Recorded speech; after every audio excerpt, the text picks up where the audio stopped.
আসসালামু আলাইকুম। সবাই কেমন আছেন? আশা করি সবাই ভালো আছেন। আজ আপনাদের জন্য নিয়ে এসেছি গল্পের 11 নম্বর পর্ব। আশা করি গল্পটি আপনাদের ভালো লাগবে। তাহলে চলুন শুরু করা যাক। দীপার কথা শুনে আমি ভয় পেয়ে গেলাম, কারণ মাকে আমি খুব ভয় পাই।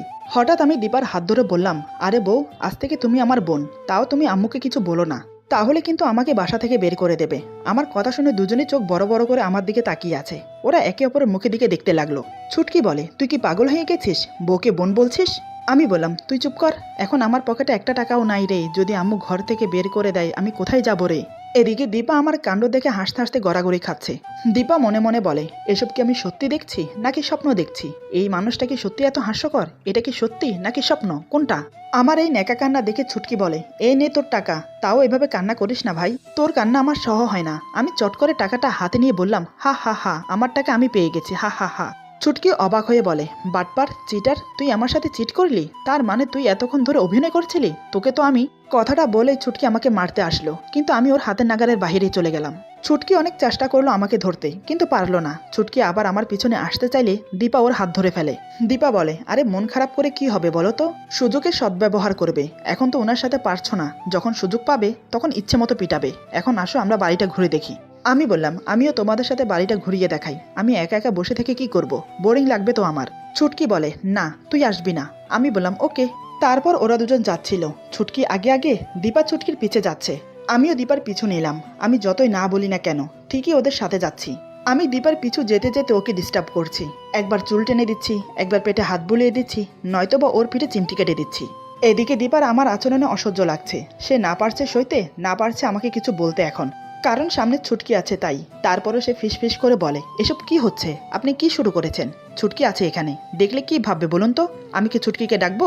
আমিও ফিসফিস করে বললাম, এই তুমি এত আনরোমান্টিক কেন বলো তো? আমি যেটা করছি আমাকে করতে দাও। চুপচাপ ওর সাথে সাথে বাড়িটা ঘুরে দেখো, আমাকে আমার মতো মজা করতে দাও, নয়তো কিন্তু রাতে। দীপা বলে, উফ, ভালো লাগে না। আমি বললাম, ভালো না লাগলেও সহ করতে হবে। তারপরে দীপা কোনো কথা না বলে ছুটকির সাথে ঘুরে ঘুরে বাড়িটা দেখতে লাগলো। দীপা মনে মনে বলে, সত্যি বাড়িটা খুব সুন্দর, কিন্তু এই লোকটা আস্ত একটা খাচ্চর। আমাকে একটু শান্তি মতো ঘুরে ঘুরে বাড়িটা দেখতে দিল না। এত কেন জ্বালায়? হঠাৎ ছুটকির চোখে পড়লো আমাকে। ছুটকি বলে, কি রে, এখানে কি?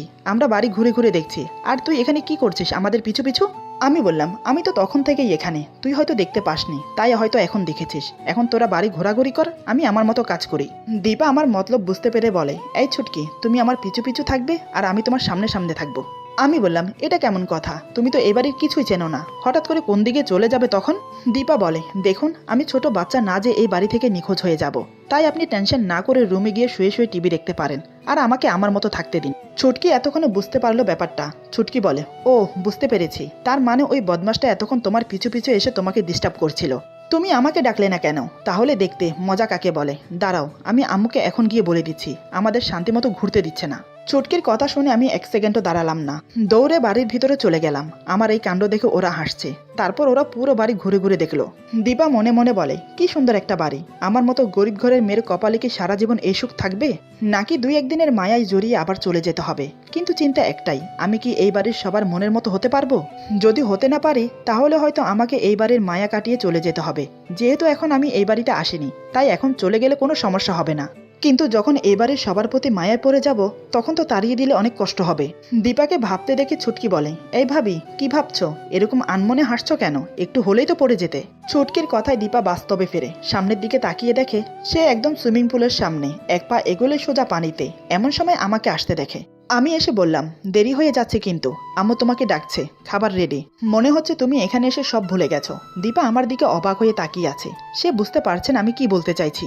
দীপা আমার চোখের দিকে তাকিয়ে বুঝতে পারলো আমি ওকে কি বলতে চাইছি। তারপর সে না দাঁড়িয়ে তাড়াহুড়ো করে বাড়ির ভিতরে যেতে লাগলো। দীপাকে এভাবে ভাগতে দেখে ছুটকি বলে, আরে ভাবি, কি এমন হয়েছে যার জন্য এত তাড়াহুড়ো করে চলে যাচ্ছ? পড়ে যাবে তো। ভাইয়া, তুই তোর বউটাকে সামলাতে পারিস তো নাকি? আমি বললাম, চুপ কর, ও বাচ্চা মেয়ে না যে পড়ে যাবে। দীপা বুঝতে পারলো ওর কথা ওকে ফিরিয়ে দিচ্ছি। দীপা আমার দিকে তাকিয়ে মনে মনে বলে, তার মানে উনি আমার কথা আমাকে শোধ দিচ্ছে, তাই তো? আমিও দেখে নেব বাছাধন কত দূর যেতে পারো। দীপা ড্রয়িং রুমে এসে দেখে মা খাবার টেবিলে বসে আছে। সে বুঝতে পারে আমাদের জন্য অপেক্ষা করছে। দীপা এগিয়ে গিয়ে বলে, আরে মা, আমাদের জন্য অপেক্ষা করার কি আছে, আরো আগে ডাকলেই পারতেন। মা বলে, আরে পাগলি মেয়ে, ওসব কিছু না, এখন চুপচাপ বসে পড়। দীপা বলে, না, আপনারা বসুন, আমি খাবার সবাইকে বেড়ে দিচ্ছি।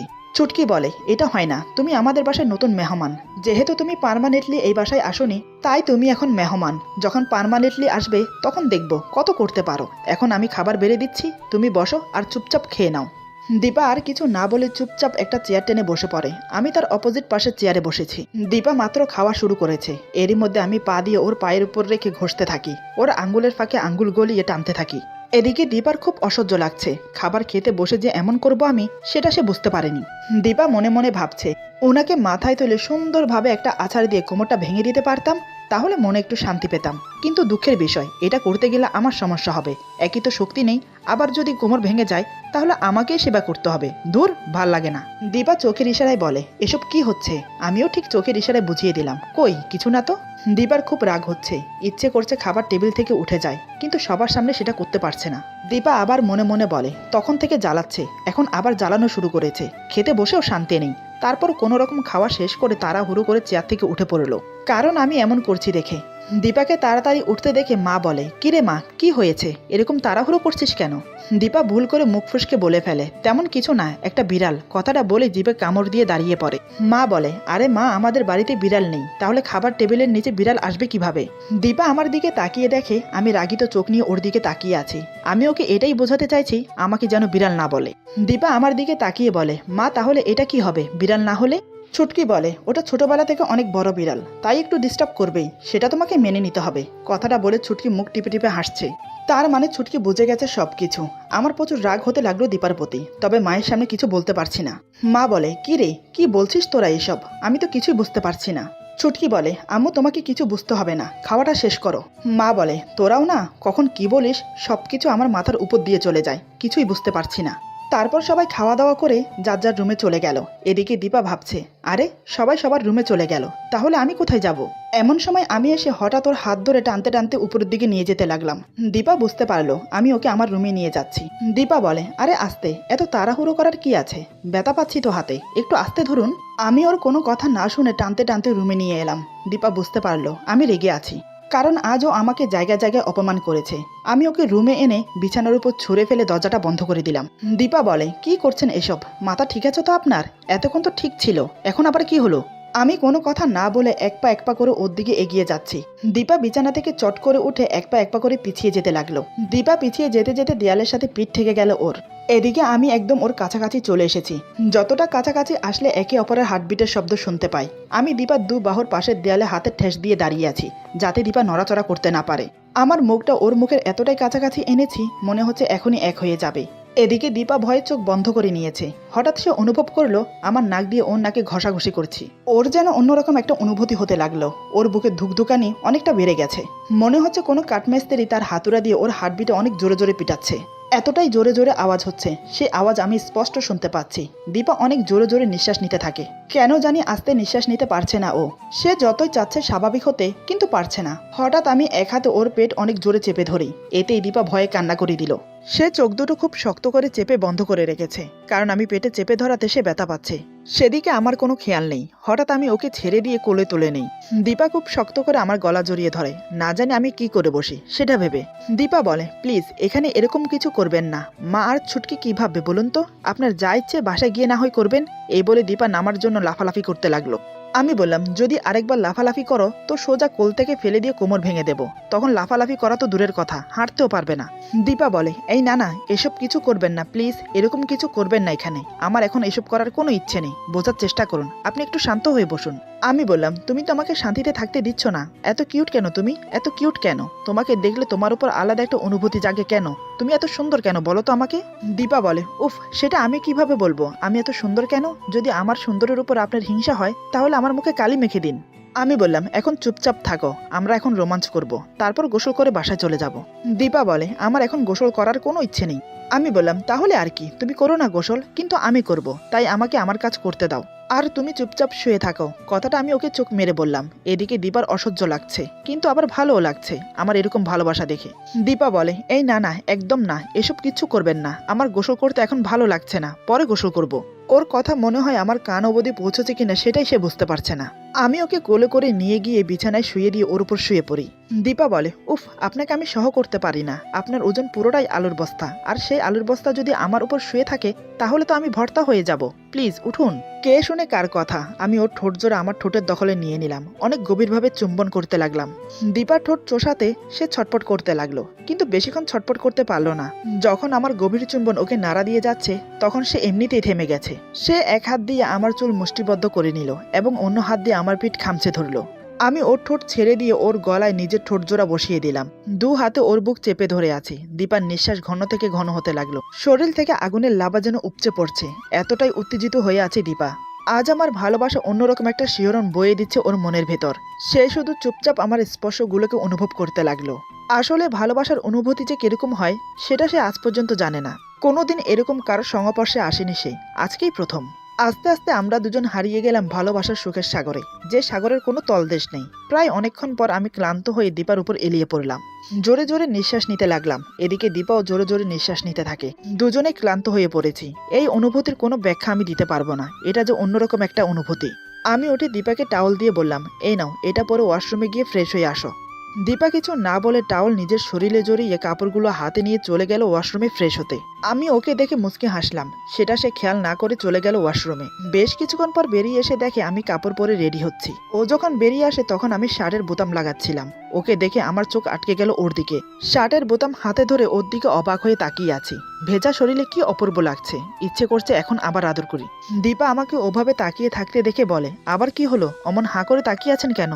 আমি বললাম, আচ্ছা ছাড়ো, তোমাকে দেখে ইচ্ছে করছে আবার আদর করি, কিন্তু তুমি তো একবারের বেশি দুইবার নিতে পারো না। ভয় হয় যদি বিয়ের রাতের মতো বেহুশ হয়ে যাও, তখন আরেক ঝামেলায় পড়বো। তার চেয়ে ভালো রাতে মন মতো করে আদর করব। আমার মুখে এসব শুনে দীপা অবাক হয়ে তাকিয়ে থাকে। ওকে অবাক হতে দেখে আমি বললাম, অমন অবাক হয়ে হাঁ করে তাকিয়ে আছো কেন? ভয় নেই, এখন কিছু করছি না, তাই টেনশন নেওয়ার কোনো প্রয়োজন নেই। দীপা বলে, সত্যি আপনি একটা ফাজিল। আমি বললাম, আরে এখানে ফাজলামির কি দেখলে? আমার বউ, আমি আদর করব না? দীপা বলে, তা আপনাকে কে না করেছে শুনি? সবকিছুর একটা লিমিট থাকা দরকার। লিমিট ক্রস করা ভালো না। আমি বললাম, আমি আমার লিমিটে আছি। নতুন নতুন বিয়ে করলে মানুষ দিনে 2-3 বার, আবার রাতে 2-3 বারও করে, কিন্তু আমি এমন একটা মেয়েকে বিয়ে করেছি যে কিনা একবার নিতেই বেহুশ হয়ে যায়। কি কপাল আমার, আমারও তো ইচ্ছে করে নাকি? দীপা বলে, একদম ফালতু কথা বলবেন না, আর আমাকে দোষ দিবেন না। আপনি এটা ভুলে যাচ্ছেন যে আমাদের বিয়েটা ভালোবেসে হয়নি, জোরপূর্বক আপনি আমাকে উঠিয়ে এনেছেন, তাই সবকিছু স্বাভাবিক হতে সময় লাগবে। আমি বললাম, কিসের সময় বলো তো? কিসের সময় দেব স্বাভাবিক হতে? এমন ভাবে বলছো যে আমি তোমাকে যখন আদর করি তুমি এনজয় করো না, তখন তো দিব্যি চোখ বন্ধ করে আমার ভালোবাসা উপভোগ করো। আমি করলে দোষ, আর নিজে যে উপভোগ করে সেটা কোনো দোষ না। আমার কথা শুনে দীপা চুপ হয়ে গেল। সে মনে মনে বলে, ইস, কেন যে আজকে ওনার ভালোবাসায় সাই দিতে গেলাম। দীপা আর কোনো কথা বাড়ায় না, কারণ সে জানে হয়তো আবার বেশি কিছু বলে ফেললে কপালে দুর্গতি নেমে আসবে আবার। এরপর মা আর ছুটকি থেকে বিদায় নিয়ে দীপাকে নিয়ে বেরিয়ে পড়লাম। এদিকে দীপা গাড়িতে বসে উসখুস করছে কিছু বলার জন্য, কিন্তু আমি সেদিকে ধ্যান না দিয়ে চুপচাপ গাড়ি চালাতে লাগলাম। কালকে রাতের কথা আমি ভুলে যাইনি। এতক্ষণ ওর সাথে ভালো ব্যবহার করেছি দুটো কারণে। এক, মা ছিল তাই কিছু বলতে পারিনি। দ্বিতীয়ত, এই প্রথম ওকে আমি আমার বাসায় নিয়ে গেছি, সেখানে ও খুব হাসি খুশি ছিল। ইচ্ছে হলো না ওর হাসি খুশিতে ব্যাঘাত ঘটাতে। আমি জানি দীপা কি বলতে চায়, হয়তো কালকের ব্যবহারের জন্য ক্ষমা চাইবে। বাসায় থাকতে তো চটাং চটাং কথা বের হচ্ছিল মুখ দিয়ে, এখন তাহলে কি হলো, সামান্য ক্ষমা চাইবে, তার জন্য এত ভাবনা চিন্তা? তুমি যতই ক্ষমা চাও, আজ রাতে তো আমি তোমাকে ছাড়ছি না। দীপা এতটাই ভাবনায় ডুবেছিল, গাড়ি যে আমার বাড়ির দিকে না গিয়ে ওর বাড়ির দিকে যাচ্ছে সেটাও খেয়ালই করলো না। আমি ওর বাসার সামনে এসে গাড়ি দাঁড় করিয়ে বললাম, এই নাও, তোমার বাসা চলে এসেছে। এই কথা শুনে সে চমকে উঠে আমার দিকে তাকালো, তারপর বাইরের দিকে তাকিয়ে দেখে ওর বাসার সামনে গাড়ি এসে থেমেছে। এটা দেখে খুব আশ্চর্য হলো সে। 3 মাস অন্তত একবার আসার কথা ছিল, এখন মাস না হতে ওকে এখানে নিয়ে আসলাম কেন? আমি বললাম, কি হলো, যাও বাসা গিয়ে মা আর ভাইয়ের সাথে দেখা করে আসো, আমি এখানে অপেক্ষা করছি। দীপার চোখ খুশিতে চকচক করে উঠলো। খুশির চোটে চোখ দিয়ে পানি গড়িয়ে পড়তে লাগলো। সে যেন আমাকে কিছু বলার ভাষাই হারিয়ে ফেলেছে, তাই সে কিছু না বলে চলে গেল বাসায়। বাসায় প্রবেশ করতেই ওর মা ওকে দেখে অবাক হয়ে যায়, সাথে সাথে মেয়েকে জড়িয়ে ধরে কান্না করে দেয়। যে মেয়েকে একদিন না দেখে থাকতে পারে না, সেই মেয়েকে 1 মাস না দেখে মায়ের কি হাল হয় সেটা একমাত্র মাই জানে। প্রায় অনেকক্ষণ মা আর ভাইয়ের সাথে কথা বলল। আমি যে বাহিরে ওর জন্য ওয়েট করছি সেটা সে ভুলেই গেছে। এদিকে আমি ওয়েট করতে করতে অধৈর্য হয়ে পড়েছি। প্রায় 3 ঘন্টা হতে চলল, দীপার কোনো খেয়ালই নেই আমি যে বাহিরে আছি। হঠাৎ ওর ভাই বাহিরে এসে আমার গাড়ি দেখতে পেয়ে আবার বাড়ির ভিতরে চলে যায়। বাড়ির ভেতরে গিয়ে দীপাকে বলে, জানিস আপু, বাইরে ইয়া বড় কালো কালারের BMW গাড়ি দাঁড়িয়ে আছে। কে জানি কে এসেছে এই গাড়িটি করে, যার গাড়ি সে নিশ্চয়ই অনেক বড় লোক। এই কথা শুনে দীপার মাথায় হাত। আমি যে ওর জন্য ওয়েট করছি বাহিরে সেটা সে ভুলেই গেছে। না জানি আজ ওর কপালে কি আছে। মাকে বলে, মা আমাকে এখন যেতে হবে, আমার হাতে আর একটুও সময় নেই। মা বলে, আর একটু থেকে গেলে হতো না? দীপা বলে, না মা, এমনিতে অনেক লেট হয়ে গেছে। এরপর মা আর ভাই থেকে বিদায় নিয়ে দীপা গাড়িতে এসে বসে, তবে মনে মনে সে খুব ভয় পাচ্ছে। আমি ওর দিকে রাগিত চোখে তাকিয়ে গাড়ি স্টার্ট করে সেখান থেকে বেরিয়ে এলাম। ইচ্ছে করছে কষে দুটো থাপ্পড় মারি। মেজাজটা পুরো খারাপ হয়ে আছে। পুরো 4 ঘন্টা কেউ বসে থাকতে পারে গাড়িতে? বাসায় এসে কিচ্ছু বললাম না, গাড়ি থেকে নেমে সোজা রুমে চলে গেলাম। দীপাকেও কিছু বললাম না, সে আমার পিছু পিছু রুমে আসলো। আমি রুমে এসে বিছানায় শরীরটা এলিয়ে দিলাম। দীপা ভয়ে এক পা করে আমার দিকে এগিয়ে আসে, তারপর আমার পাশে বসে ভয়ে ভয়ে আমার মাথায় হাত দেয়। আমি তৎক্ষণাৎ ওর দিকে অগ্নি চোখে তাকালাম, তাতেই দীপা ভয় পেয়ে হাত সরিয়ে নেয়। দীপা বুঝতে পারলো বেশি আধিক্ষিতা করতে গেলে হিতে বিপরীত হবে, তাই সে চুপচাপ বিছানার এক কোণে বসে আছে। আমি চোখ বন্ধ করে ঘুমানোর চেষ্টা করলাম। খুব টায়ার্ড লাগছে, বসে থাকতে থাকতে কোমরে ধরেছে আমার। আজ আমি ওকে একটার পর একটা সারপ্রাইজ দেওয়াতে সে মনে মনে অনেক খুশি, কিন্তু আমাকে ধন্যবাদ জানানোর বদলে বারবার আমাকে কষ্ট দিয়ে ফেলছে। এটা ভেবে মন খারাপ হয়ে যায় ওর। সে মনে মনে বলে লোকটা যতই রাগী হোক কিন্তু মনের দিক দিয়ে অনেক ভালো। আমি ওনাকে চিনতে বুঝতে ভুল করেছি, কিন্তু উনি আমাকে সবকিছু খুলে বললে কি হতো? তাহলে তো সবকিছু সমাধান হয়ে যেত, এত কিছু হতো না। কেন যে মানুষটা এমন সেটাই বুঝতে পারি না। সারা জীবন এই মানুষটার সাথে থাকবো কি করে? এই মানুষটাকে বুঝতে বুঝতে আমার সারা জীবন বেরিয়ে যাবে। তারপরও মনে হয় বুঝে উঠতে পারবো না। আমার দিকে তাকিয়ে কথাগুলো ভাবছিল দীপা। হঠাৎ তার মনে পড়লো ঘরে রান্না করা নেই, রাতে খাবে কি? তাই সে রান্না করতে চলে গেল। এদিকে আমি শোয়া মাত্রই ঘুমিয়ে গেছি। দীপা রান্না কমপ্লিট করে টেবিলে সব সাজিয়ে আমাকে ডাকতে আসে, কিন্তু ওর ভয় করছে আমাকে ডাকতে। সে মনে মনে বলে ঘুমানোর কারণে হয়তো রাগ চলে গেছে, ডেকেই দেখি না কি হয়। এই ভেবে সে আমার পাশে বসে আমার মাথায় হাত বুলিয়ে আমাকে ডাকে, এই যে শুনছেন, রাতের খাবার রেডি, উঠে পড়ুন, তা না হলে খাবার ঠান্ডা হয়ে যাবে। কিন্তু আমি ওর ডাকে সাড়া দিলাম না। আমি তখন গভীর ঘুমে মগ্ন। দীপা এবার আমার বাহুতে ধাক্কা দিয়ে ডাকে, এই যে শুনছেন, উঠে পড়ুন, খাবার ঠান্ডা হয়ে যাবে। এবার আমার ঘুম ভাঙলো। আমার রাগ তখনও কমেনি, তার উপর আমার ঘুম ভাঙাতে আরও রাগ হচ্ছে। আমি দীপার দিকে তাকিয়ে বললাম, আমার খিদে নেই, আমাকে ডিস্টার্ব করো না, ঘুমোতে দাও। এদিকে দীপা আমাকে না খেয়ে ঘুমোতে দেবে না। সে আবার আমাকে ডাকে, প্লিজ উঠে পড়ুন, খেয়ে না হয় আবার ঘুমিয়ে পড়বেন, রাতে না খেয়ে থাকলে শরীর খারাপ করবে। এবার রাগ আর দমিয়ে রাখতে পারলাম না, উঠে সজোর একটা থাপ্পড় মেরে দিলাম। থাপ্পড় খেয়ে দীপা ছিটকে মেঝেতে পড়ে যায়। সে গালে হাত দিয়ে আমার দিকে তাকিয়ে থাকে। আমি বললাম, তোর সাহস কি করে হয় আমাকে ডাকার? তুই যখন দেখছিস আমি ঘুমোচ্ছি তাহলে ডাকলি কেন? এমনিতেও কাল রাত থেকে এখন পর্যন্ত আমার মাথাটা খারাপ করে রেখেছিস। আমি নিজের রাগটাকে দমন করে রেখেছি চুপ থেকে। আমি চাইছি না আমার রাগটা বেরিয়ে আসুক। একবার বললাম না যে আমার খিদে নেই, আমি খাবো না, সেই কথা কি কানে যায়নি? কাল রাতে কতগুলো বাজে কথা বলে আমাকে অপমান করেছিস, আমি তোকে কিচ্ছু বলিনি। আজ বাসাতেও মা আর বোনের সামনে আমাকে হেয় করেছিস, তারপর আমি চুপ করেছিলাম, তোকে কিছু বলিনি। তোর বাসার সামনে 4 ঘন্টা গাড়িতে বসিয়ে অপেক্ষা করিয়েছিস, তারপরও তোকে কিছু বলিনি। যাও একটু মনে অশান্তি নিয়ে ঘুমাচ্ছিলাম, সেটাও তোর কাছে ভালো লাগছে না। আচ্ছা তুই একটু বলতো, তুই কি চাস? দীপা মেঝেতে বসে গালে হাত দিয়ে আমার দিকে তাকিয়ে আছে, চোখ দিয়ে অঝরে জল পড়ছে। কি উত্তর দেবে ভেবে পাচ্ছে না। আমি যে এমনটা করবো সে ভাবতে পারিনি, কিন্তু এভাবে বসে থাকলেও তো চলবে না, ওকে যে উত্তর দিতে হবে। আমি বললাম, কি রে কথা বলছিস না কেন? বাসায় তো মুখ দিয়ে খই ফুটছিল, এখন মুখ দিয়ে কথা বের হচ্ছে না কেন? আমার কথা শেষ না হতে হঠাৎ দীপা যা করলো তা দেখে আমি আমার মুখের ভাষা হারিয়ে ফেলেছি। নিমেষে আমার রাগ পড়ে গেল। মেয়েটা যে এমন করবে আমি ভাবতে পারিনি। এরপর যা হলো। আজকের গল্প এখানে সমাপ্ত। গল্পের বাকি অংশ পেয়ে যাবেন আগামী পর্বে। আশা করি গল্পটা আপনাদের ভালো লাগবে। যদি ভালো লাগে তাহলে লাইক, কমেন্ট এবং সাবস্ক্রাইব করে আমাদের পাশে থাকুন। পাশে থাকা বেল আইকন প্রেস করে দেবেন, তাহলে আমাদের নিত্য নতুন ভিডিও আপনাদের কাছে পৌঁছে যাবে। সবাই ভালো থাকবেন, সুস্থ থাকবেন আর বন্ধুদের সাথে বেশি বেশি করে শেয়ার করবেন। আল্লাহ হাফেজ।